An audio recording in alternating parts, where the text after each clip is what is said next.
नमस्कार, मैं उजेबा और आप देख रहे हैं प्राइम टीवी और वक्त हो गया है प्राइम उत्तर प्रदेश का।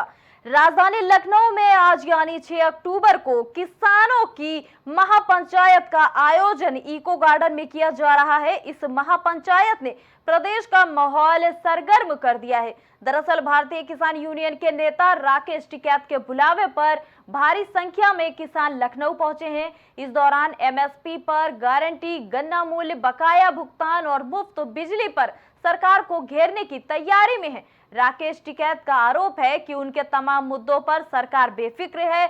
मुफ्त में बिजली देने के ऐलान पर भी अमल नहीं हो सका। मौके पर कई आलाधिकारी मौजूद थे। लंबी वार्ता चलने के बाद किसानों के मुद्दों पर, जैसे छुट्टा जानवरों के साथ साथ देखिए बिजली की कटौती, गन्ने का भुगतान, एमएसएपी की गारंटी जैसी कई बातों को मान लिया गया है और किसानों में इसकी खुशी की लहर भी देखी गई है। कम दिया है तो उसका भुगतान कैसे हो, उस पर भी बात हुई।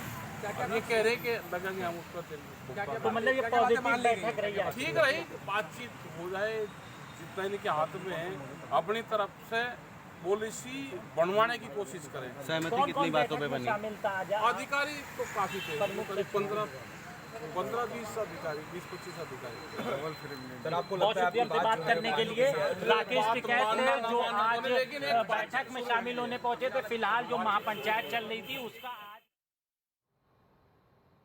क्लैट का मतलब है common law admission test. CLAT परीक्षा भारत की सबसे प्रतिष्ठित परीक्षाओं में से एक है। Common law admission test Bharat में कानून के क्षेत्र में अपना करियर बनाने के इच्छुक किसी भी व्यक्ति के लिए एक महत्वपूर्ण कदम है। बात है की जाए तो परीक्षा में हर साल लाखों अभ्यर्थी शामिल होते हैं, इसलिए छात्रों के लिए परीक्षा उत्तीर्ण करना आसान नहीं होता। ऐसे में परीक्षा पास करने के लिए छात्रों को लगातार कठिन अध्ययन करने के साथ साथ परीक्षा का पैटर्न समझने की भी पूरी जरूरत होती है। अगर परीक्षा के पैटर्न को नहीं जानेंगे तो हमें ये कैसे मालूम होगा कि परीक्षा का नेचर कैसा है। इसके लिए जरूरी है कि पैटर्न को जान लिया जाए। क्लैट की तैयारी शुरू करने से पहले ये जरूरी है कि परीक्षा पैटर्न को जाने और समझे। तो क्या कहते हैं एक्सपर्ट, आइए जानते हैं। सबसे पहले अगर अपने लोग पैटर्न की बात करें तो ये समझना बहुत जरूरी है, क्योंकि हमारा क्लैट का जो पेपर है वो 120 नंबर का आता है। वो 5 सेक्शंस में डिवाइडेड। एक है रीडिंग कॉम्प्रिहेंशन जो 24 मार्क्स की आती है। उसके बाद हमारे पास जनरल नॉलेज या करंट अफेयर्स है जो कि 30 मार्क्स की आती है। लीगल रीजनिंग जो कि फिर से 30 मार्क्स की आती है। क्रिटिकल रीजनिंग जो कि 24 मार्क्स की आती है। और फिर है हमारा मैथ्स का पेपर जो कि 12 नंबर का आता है। अगर हम लोग पेपर की एनालिसिस करें या उसका विश्लेषण करें तो अगर मैं आरसीसीआर और लीगल की बात करूं, ये तीनों बड़े बड़े सेक्शन हैं जो कि 24 और 24 48 और 30 78 मार्क्स के आते हैं।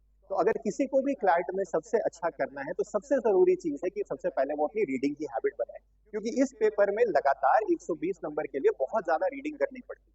और उसके साथ ही साथ इंसान को इस चीज का भी ध्यान देना होता है कि क्या मैं 2 घंटे बैठ के एक जगह पे ऑलमोस्ट एक छोटी सी नॉवेल जैसा पेपर दे सकता हूँ, पढ़ सकता हूँ कि नहीं, और उससे सॉल्व कर सकता हूँ। तो विफलताओं का एक बहुत बड़ा कारण जो मैं बच्चों में देखता हूँ कि उनकी रीडिंग हैबिट नहीं होती, तो इसकी वजह से अगर अलग अलग जगह से पैसेजेस पूछे जाते हैं तो उनकी गलतियां